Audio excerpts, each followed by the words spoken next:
Hello, my name is Kyle Bradshaw, and welcome to this oil change tip from Moto Tool Roll.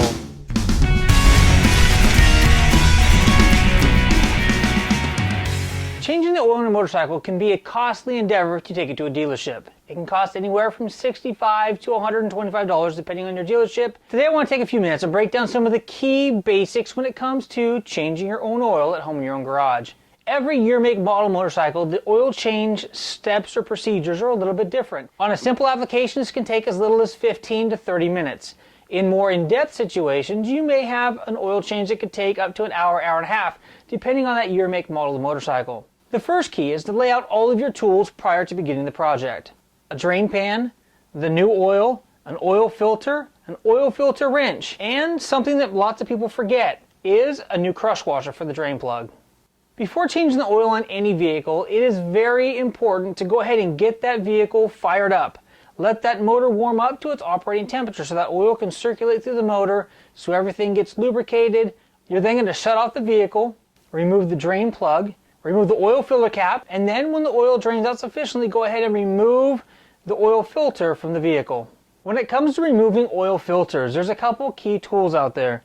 If you've got a K&N filter, you're going to have a welded on 17mm nut. This is extremely handy. Now you've got to be careful because these nuts can strip. If you notice, there are no other filter wrench tool marks on the top of this cap. So if you bugger up this nut, it can be difficult to get these filters off. Now that 17mm nut from K&N is going to cost you a premium. So if you're looking to get a little bit more cost conscious when doing your oil change, a high flow filter is definitely the way to go. High flow filters are great aftermarket oil filters that filter down to about the same microns as any of the more expensive options on the market. How this works is you're going to go ahead and take your make model specific oil filter wrench, you're going to sit it over the top and break it free. There are a couple key oil filter wrenches that I really like out there. The aluminum ones from Showchrome Accessories or Big Bike Parts are fantastic. This is going to slip over any Harley-Davidson oil filter, and it's got the proper wrench here on the end in order to get the drain plug out. This is a super lightweight, compact tool that you can carry with you or keep in your tool chest. Take a look at the fitment for the different oil filter wrenches that we've got listed on the side. Harley-Davidson and most of the metric motorcycles are covered. All the oil's been drained from your motorcycle, it's time to put everything back together. You're going to spin on your new oil filter and snug it up just a little bit. You're then going to replace your drain plug. Now here in front of me I have a very neat piece that I like to put in every one of my motorcycles just to judge the health of the motor when I'm changing the motor oil. This here is a magnetic drain plug from Big Bike Parts. This drain plug has a magnet that's been built into the end which is going to capture all of the metal pieces and shavings that are magnetic, that are circulating through your oil as it passes. These magnetic drain plugs are extremely inexpensive, but they can definitely tell you a lot. If you take this out of the drain pan or the case on your motorcycle and you find a bunch of metal shavings on here, it's definitely a good time to get the motorcycle in for a serious checkup.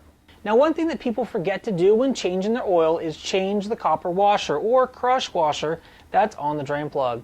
It's not a very serious thing and you can usually get 2 or 3 oil changes out of a washer, but if it fails, you could have a catastrophic oil leak if you don't catch it in time. So for just a couple pennies that it takes in order to replace that washer, it's definitely a good idea. Now, to use dinosaur oil or conventional motor oil or a synthetic or a semi-synthetic, we could be here for hours talking about that, so we're going to cover that in a different episode. But the one thing to really take a look at, whether you're using a conventional or you're using synthetic, make sure you're getting the proper weight for your specific year, make, model motorcycle. Having clean engine oil is a great way to ensure that your motorcycle is going to run at its top performance for the longest amount of time.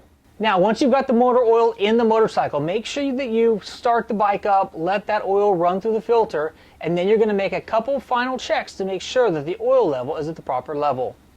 And that about sums it up. Now that you got fresh motor oil in your Powersports vehicle, it's time to get out there and hit the road, hit the trail, hit the sand, hit whatever you're planning to ride on.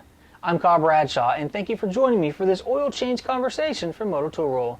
Until next time, take care and ride safe.